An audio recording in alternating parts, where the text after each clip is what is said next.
आज मैं आपको बताने जा रहा हूँ भगवान कृष्ण के अनुसार ये 5 चीज़ें किसी को नहीं देनी चाहिए।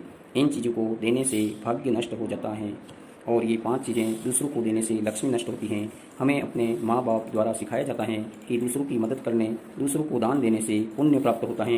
लेकिन आज मैं आपको बताने जा रहा हूँ कि ये 5 चीज़ें महालक्ष्मी से जुड़ी हुई होती हैं। ये चीज़ें देने से मनुष्य धीरे धीरे दरिद्र हो जाता है, लेकिन महालक्ष्मी का हमारे जीवन में इतना अधिक महत्व है। जिस घर में महालक्ष्मी की कृपा होती है उस घर में महालक्ष्मी हमेशा विराजमान रहती हैं। किसी कारणवश महालक्ष्मी रुष्ट हो जाती हैं तो वैभव, सुख, संपत्ति सभी नष्ट हो जाता है। इसलिए आप लोग ये ध्यान रखें कि ये चीज़ें कभी भी आप दूसरों को उधार न दें।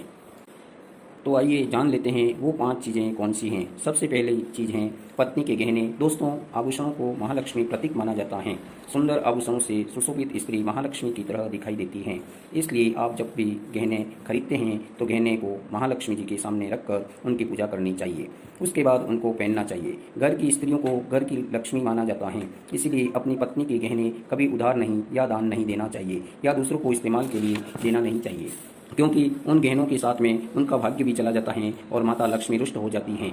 इसलिए किसी को गहने न दें। दूसरी चीज़ है झाड़ू। दोस्तों, झाड़ू हमारे घर की सफाई करने काम आता है, हमारे घर से नकारात्मक ऊर्जा को साफ करता है। यह महालक्ष्मी का प्रतीक माना जाता है, क्योंकि झाड़ू में महालक्ष्मी का निवास होता है। इसलिए अपने घर की झाड़ू कभी भी किसी को ना दें। यदि झाड़ू खराब हो जाता है तो उसे किसी प्रवाहित जल में बहा दें, उसे किसी कचरे में न फेंकें। यदि आपका झाड़ू कोई दूसरा उपयोग करता है तो उसका असर आपके घर में सुख शांति पर पड़ता है। दूसरे के घर का झाड़ू अपने घर में भी प्रयोग ना करें, क्योंकि ऐसा करने से उसके घर की नकारात्मक ऊर्जा आपके घर में आ सकती है।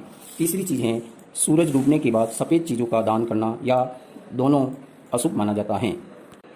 चावल, दही, शक्कर, आटा, दूध आदि चीज़ों को सूरज डूबने के बाद किसी को नहीं देना चाहिए। इन सफ़ेद चीज़ों से बुरी नज़र जल्दी लग जाती है। इन चीज़ों का दान करने से आपके घर की सकारात्मक ऊर्जा का कम होने लगती हैं। ये चीज़ें आप किसी को देना चाहते हैं तो बाजार से खरीद कर दे सकते हैं, परंतु अपने रसोई से किसी को न दें, खासकर नमक को न देवें।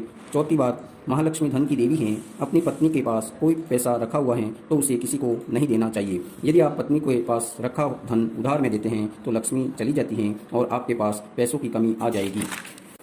खासकर त्यौहार, एकादशी के दिन तिजोरी में रखा धन किसी को ना दें। पांचवी बात, रसोई घर का चकला, बेलन और तवा दूसरों को कभी इस्तेमाल के लिए ना दें या उधार नहीं देना चाहिए। ये दूसरों को देने से आपका भाग्य भी उसी के साथ चला जाता है और महालक्ष्मी को ये अत्यंत अप्रिय है। इसीलिए अपने घर का चकला, बेलन, तवा किसी को ना दें। ये देने से आपके घर में दुर्भाग्य का आना तय है। तो दोस्तों, ये थी वो 5 चीज़ें जो कभी दूसरों को उधार में नहीं देनी चाहिए। अगर वीडियो अच्छा लगा हो तो लाइक करें, दोस्तों के साथ शेयर करें। धन्यवाद।